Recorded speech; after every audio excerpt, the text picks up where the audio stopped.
Newton's second law. Newton second law, Newton second law जिसे हम बोलते हैं law of momentum. Law of momentum भी इसे बोल देते हैं क्योंकि मोमेंटम से ही ये रिलेटेड है। अब बहुत ध्यान से समझना, क्योंकि न्यूटन सेकंड लॉ ही एक्चुअली न्यूटन का लॉ है। Newton second law is the real law. Newton's first law, Newton से third law are the different form of Newton's second law. Newton second law is the basic law.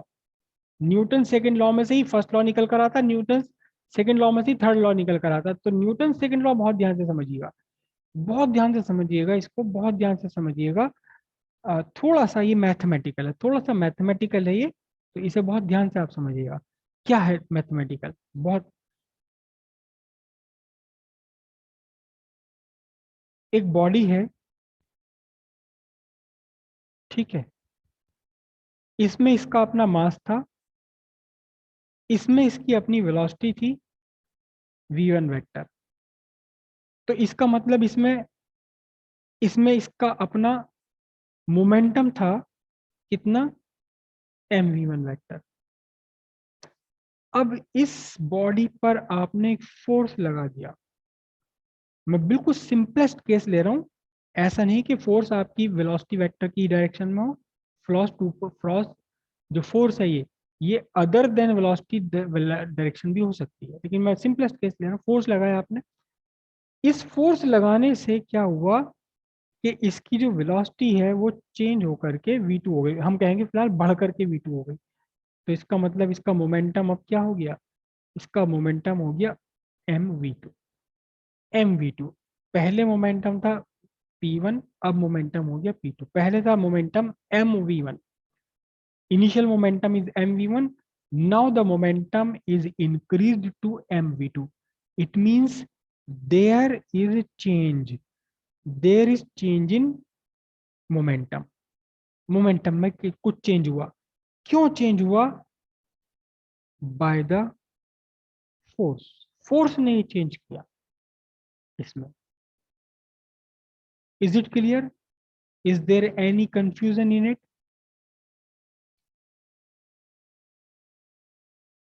तो there is change in momentum due to force applied on it. अब सीधी बात है, अब देखो Newton second law. Newton second law क्या कहता है? Rate of change in momentum, rate of change in momentum is directly proportional to the force, to the force applied on the body। Rate of change of momentum is directly proportional to the force applied on the body। जितना ज्यादा force apply करेंगे उतनी ही तेजी से इसका momentum change हो जाएगा, उतनी ही जल्दी मोमेंटम चेंज हो जाएगा, उतना ही ज्यादा मोमेंटम चेंज हो जाएगा जितनी बड़ी आप फोर्स लगाएंगे। The rate of change of momentum, सिर्फ चेंज इन मोमेंटम नहीं, the rate of change of momentum. Rate of change of momentum में दोनों चीजें आ गई, कितना चेंज होगा और कितनी जल्दी चेंज होगा, दोनों बातें आ गई rate of change in momentum में। अगर मैं सिर्फ चेंज इन मोमेंटम बोलूं तो आएगा P2 माइनस P1, लेकिन जब rate of change of momentum बोल रहा हूं तो हमें यह भी देखना पड़ेगा कि P1 से P2 कितनी देर में हुआ है। The rate of change of momentum, rate of कितना चेंज हुआ मोमेंटम का, कितना चेंज हुआ, P2 हो गया, कितने से P2 हो गया, P1 से P2 हो गया। कितने टाइम में हुआ, टाइम t में हुआ। पता लगा इस मोमेंटम को चेंज होने में, P2 से P1 से P2 चेंज होने में टाइम लगा, कितना टाइम लगा, t।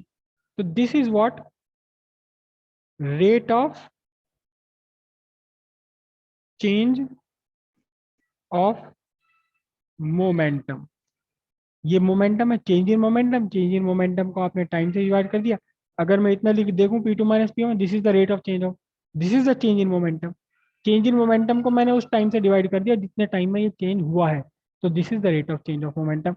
और for a short period of time, for a small period of time, for a very short period of time, it will be written as dp by dt, difference of momentum dp, change in momentum in time dt। क्या कहा?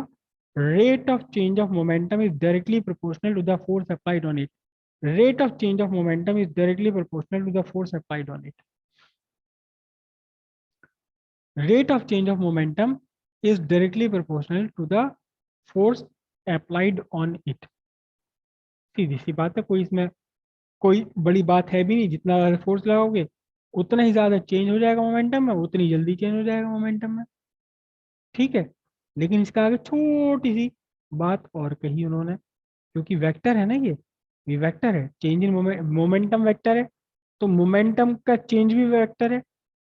P1 और P2 momentum है, vectors हैं दोनों, तो vector में से vector को सबट्रैक्ट करके भी वेक्टर ही तो आएगा। और जब आप वेक्टर को स्केलर से डिवाइड करोगे तो भी आपको पूरा वेक्टर मिलेगा। तो this vector change, rate of change of momentum directly proportional to another vector, कौन से वेक्टर के डायरेक्टली प्रोपोर्शनल है? Directly proportional to force vector. Rate of change of momentum is directly proportional to force applied on the body, ठीक है। और इसके साथ साथ क्या कहा, जो कि इस फॉर्मूले में हमें दिखाई नहीं देगा, और ये वैसे तो ये अंडरस्टूड है लेकिन फिर भी हम लिखते हैं क्या, this change, this change takes place, this change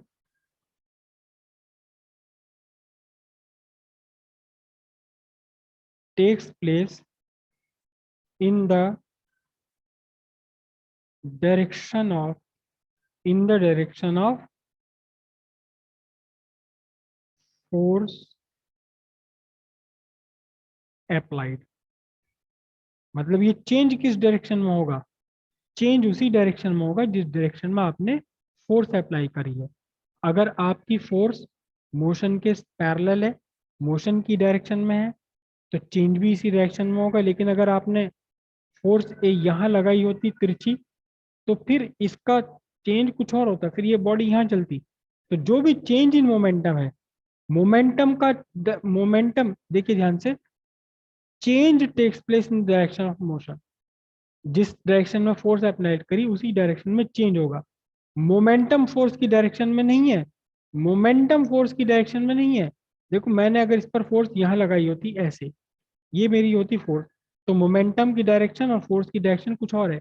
लेकिन जो चेंज आएगा, change takes place in the direction of force, change की डायरेक्शन वही है जो फोर्स की डायरेक्शन है। मोमेंटम की डायरेक्शन, फोर्स की डायरेक्शन अलग अलग हो सकती है, लेकिन जो चेंज निकल कर आएगा इसमें, this is in the direction of force. तो अब कुल मिलाकर के न्यूटन सेकंड लॉ क्या है? Newton second law is the state, Newton second law state that rate of change in momentum of a body is directly proportional to the force applied on the body, and this change takes place in the direction of force applied। अब इसको मैं mathematically ले लेता हूँ, mathematics करते हैं इसकी हम। तो सिंपली क्या आएगा निकल कर, देखो जरा ध्यान से, rate of change of momentum is directly proportional to the force applied on the body. तो इसका उल्टा भी पॉसिबल होगा, force is directly, force applied on the body is directly proportional to rate of change of momentum, F directly proportional. देखना जरा, momentum क्या होता है? मोमेंटम होता है mass into velocity, mass into velocity. तो F vector directly proportional, mass तो change होना नहीं है, देखो बॉडी चाहे रुकी हुई हो चाहे चल रही हो, हालांकि जब तक की स्पीड, उसकी स्पीड लाइट की स्पीड से बहुत कम है, तब तक उसका मास चेंज नहीं होना। तो मैंने ले लिया ये मास को बाहर, तो बचा क्या? Dv by d t. अब बताइए जरा डीवी बाई डी टी क्या होता है? Dv by d t rate of change of velocity क्या है? Rate of change of velocity क्या है बताओ? एक्सेलरेशन। एक्सेलरेशन। तो F directly proportional to the product of mass and acceleration. Proportionality हटाने के लिए क्या लगाना पड़ेगा? प्रोपोर्शनैलिटी हटाने के लिए मुझे लगाना पड़ेगा एक constant ma, where k is proportionality constant. ठीक है, अब इस कांस्टेंट की वैल्यू कितनी होगी? क्योंकि ये सारी कहानी न्यूटन ने बताई थी और न्यूटन के नाम पर ही हमने फोर्स की यूनिट डिसाइड करी। फोर्स की यूनिट डिसाइड करी, न्यूटन ने फोर्स बताया कि फोर्स होती है, फोर्स ये काम करती, फोर्स ऐसे लगती, फोर्स वैसे लगती। न्यूटन ने ये बात बताई है ना, न्यूटन ने सारी बात बताई है। तो ये जो न्यूटन ने सारी बातें बताई हैं कि फोर्स ऐसे होती, फोर्स ये है, फोर्स वो है, तो लोगों ने कहा चलो ठीक है भाई, फोर्स हमें समझ आ गई कि फोर्स होती है। फोर्स एक फिजिकल क्वांटिटी है जो चेंज करती है, किसी भी बॉडी के स्टेट ऑफ मोशन को चेंज करती है। तो अब ये बताओ भाई, फोर्स की यूनिट क्या रखेंगे? ऐसा है भाई, आपने फोर्स बताया, हम फोर्स की यूनिट आपके नाम पे रखेंगे, न्यूटन रख देते हैं फोर्स की यूनिट। तो अब बताया, पूछा न्यूटन से कि अब ये बताओ जी, 1 न्यूटन कितना होगा? 1 न्यूटन कितना होगा? तो उन्होंने फोर्स की जो यूनिट है वो अपने हिसाब से सुनी। उन्होंने कहा देखो एक काम कर लो, ऐसा है कि अगर आपके पास एक बॉडी है जिसका मास 1 kg, कितना है? 1 kg, और आपने उसमें एक्सेलरेशन डाल देना है, कितना एक्सेलरेशन ला देना है? 1 मीटर पर स्क्वायर सेकंड का एक्सेलरेशन ला देना है। 1 किलो की एक बॉडी है, 1 किलो की एक बॉडी है, इस पर फोर्स लगाकर आपने इसमें एक्सेलरेशन ला देना, कितना? इसके अंदर एक्सेलरेशन बना देना है 1 मीटर पर सेकंड का। तो अब आपने जितनी भी फोर्स यूज करी है, जितनी भी आपने फोर्स यूज करी है, बस इस फोर्स को आप 1 न्यूटन कह दो। बात समझ आई?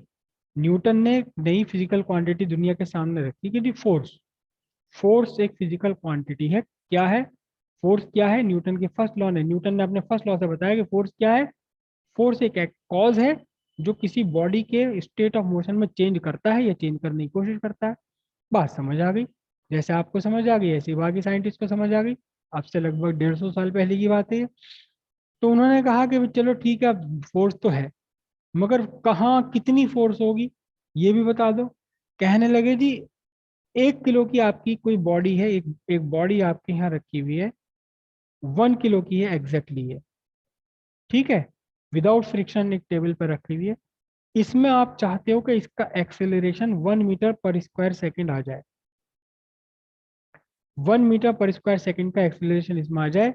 तो इस काम को करने के लिए जितनी भी फोर्स आपको अप्लाई करनी पड़ेगी, ये फोर्स बस 1 न्यूटन है। 1 Newton is the force, 1 Newton is the force. चलो मैं इसे बाद में डिफाइन करूंगा। तो अब यहाँ सारी वैल्यूज हमने सब्स्टिट्यूट कर दी, यहाँ वैल्यू सब्स्टिट्यूट कर दी। फोर्स कितनी? 1 न्यूटन के, मास कितना है? मास कितना है? 1 किलोग्राम, और एक्सेलरेशन कितना हुआ? 1। तो सिंपल सी बात है, ये 1 किलोग्राम और ये 1 मीटर पर सेकेंड। तो के की वैल्यू भी कितनी आ गई? 1 आ गई। जब के की वैल्यू 1 आ गई, जब के की वैल्यू 1 आ गई इस फॉर्मूले में, तो फॉर्मूला आपका क्या बन गया? F is equals to m a vector बन गया, एम ए वैक्टर न्यूटन। ठीक है। अब कहा कि अब बताओ भाई, चलो ठीक है, अब देखो, अब समझो न्यूटन, 1 न्यूटन क्या होता है। 1 Newton is the force, 1 Newton is the force required to produce an acceleration of 1 meter per square second in a body of mass 1 kg in the direction of force applied. 1 Newton is the force, 1 Newton वो force है, 1 Newton उतनी force है जो 1 kilo की किसी भी body में 1 metre पर स्क्वायर सेकंड का एक्सेलरेशन ला दे। किस डायरेक्शन में? किस डायरेक्शन में? फोर्स की ही डायरेक्शन में। 1 Newton is the force required, 1 Newton is the force required to produce an acceleration of 1 meter per square second in a body of mass 1 kg in the direction of force applied. जो 1 Newton वो force है जो applied force की direction में 1 kilo की एक body के अंदर 1 मीटर पर स्क्वायर सेकेंड का एक्सेलरेशन बना दे. This force is called 1 newton. तो what is 1 Newton?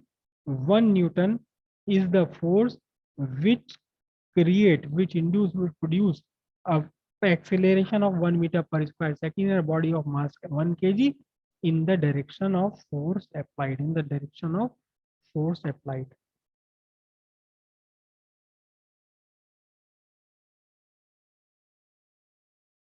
Newton's second law.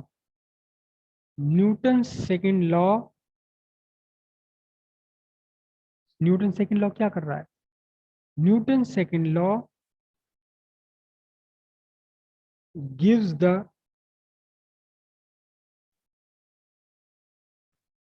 magnitude of force.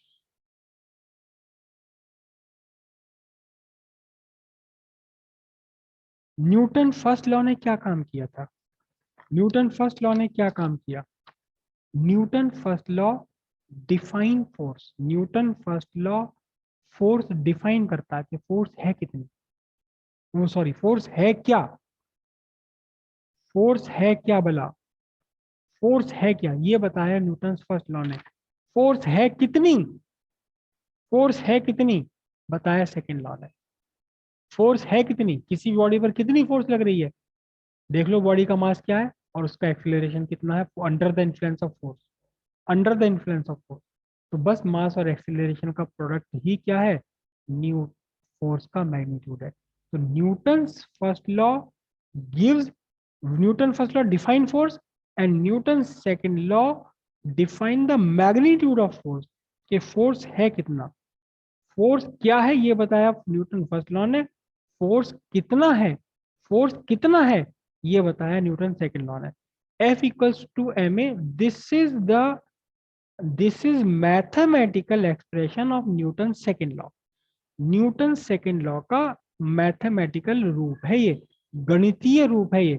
आपसे कई बार ऐसा हो सकता है आपके 12th क्लास में बोर्ड प्रैक्टिकल लेने के लिए एग्जामिनर आए और वो 12th क्लास के बजाय आपसे 11th क्लास का कुछ पूछने लगे. 11th क्लास का कुछ पूछने लगे और पूछ बैठे what is Newton second law. आप फटाक से बोलोगे F इक्वल्स टू ma. फिर वो कहेंगे अच्छा यही है न्यूटन सेकेंड लॉ, क्योंकि ये न्यूटन सेकेंड लॉ नहीं है. This is not Newton second law. Newton second law क्या है? Newton second law is this. What? the rate of change of momentum of a body is directly proportional to the force applied on the body, and this change takes place in the direction of force applied. dp by dt, dp vector by dt directly proportional f vector. This is the Newton second law. और ये जो F is equals to ma निकल कर आया, this is the mathematical expression of Newton law.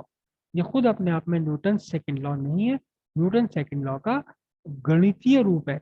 दोनों ही गणितीय रूप है. F इजिकल्स टू ma भी न्यूटन सेकेंड लॉ का गणितीय रूप है और dp by dt directly proportional F vector ये भी मैथमेटिकल एक्सप्रेशन है न्यूटन सेकेंड लॉ का. लेकिन ये in terms of mass and acceleration, this one is in terms of change in momentum. This mathematical expression represent Newton's second law in terms of momentum and time, change in momentum and time. This mathematical expression represent Newton's second law in terms of mass and acceleration, but it is not Newton's law. This is the Newton law. Rate of change of momentum is directly proportional to the force on the body, and this change takes place in the direction of force applied.